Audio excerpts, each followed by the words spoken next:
Hi friends, imagine a giant home floating above Earth where people from different countries live and work together every single day.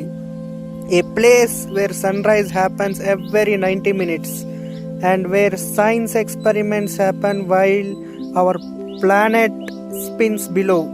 This is not science fiction. This is the International Space Station, the biggest project humans have ever built in space. The story of International Space Station began during the time of rivalry, the Cold War. Back in the 1970s, the US launched Skylab while the Soviet Union built Salyut and later Mir. These were the first steps in learning how to live in space. But as time passed, something amazing happened. Instead of racing against each other, nations decided to join hands together. In the 1980s, the President Ronald Reagan called for an international space station, and soon after, America and Russia, along with Europe, Japan, and Canada, agreed to build one single station together. This was no longer a competition, it became a symbol of collaboration.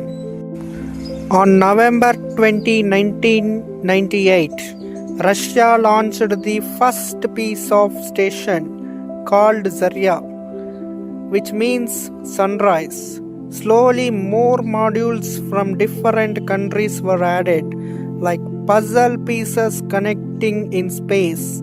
By the year 2000, astronauts moved in, and since then, the International Space Station has never been empty.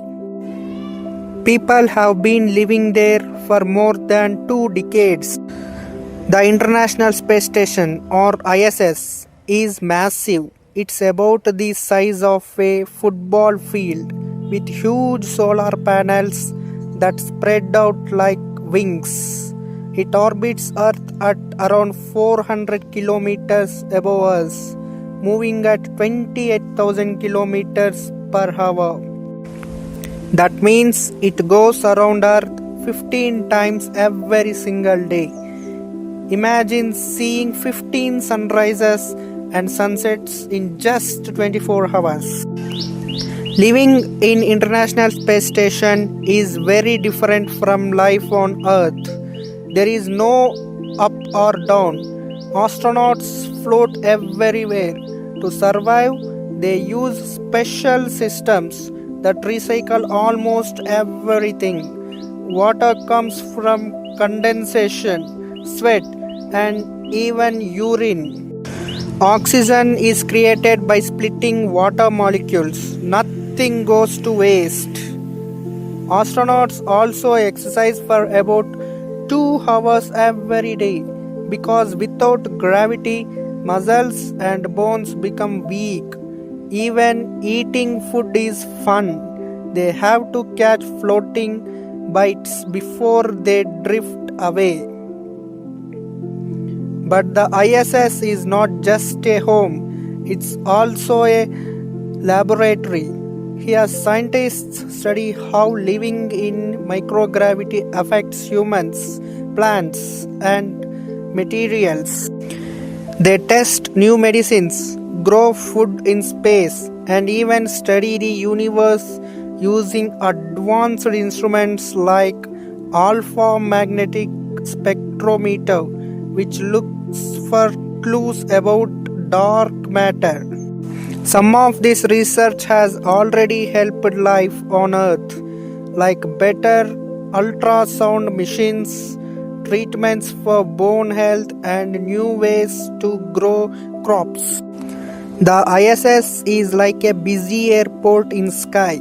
Spacecraft from NASA, Russia, SpaceX, and other agencies bring astronauts, supplies, and experiments. When a spacecraft arrives, the docking process begins. You can think of it like how a train engine connects to passenger compartments. Both need to line up perfectly, move slowly, and lock together so the connection is safe and secure. Once the spacecraft is docked, the hatch opens. Then astronauts and cargo float inside, like passengers finally stepping into their train. What makes the International Space Station truly special is the teamwork. It's not owned by one country but shared by many countries. NASA of USA, Roscosmos of Russia, ESA of Europe, JAXA of Japan, and CSA of Canada. Over the years, astronauts from 26 different countries have lived there, making it a global village in space. The ISS has been orbiting Earth for almost 25 years, but it won't last forever. By 2030, it is expected to retire and make way for new space stations. Still, its legacy will live on. It has taught us how to live in space, how to work together, and how to prepare for the next big steps, returning to the moon and one day traveling to the Mars. The International Space Station is more than metal wires and modules. It's a floating symbol of human unity and curiosity. Every 93 minutes as it circles our planet, it reminds us that when we look up at the stars, we are all explorers together. What do you think about the International Space Station? Share your thoughts in the comments. I would love to hear from you. And if you found this video interesting, don't forget to hit the like button, share it with your friends, and subscribe to Galaxora for more amazing space content. Thanks for watching, and I will see you in the next video.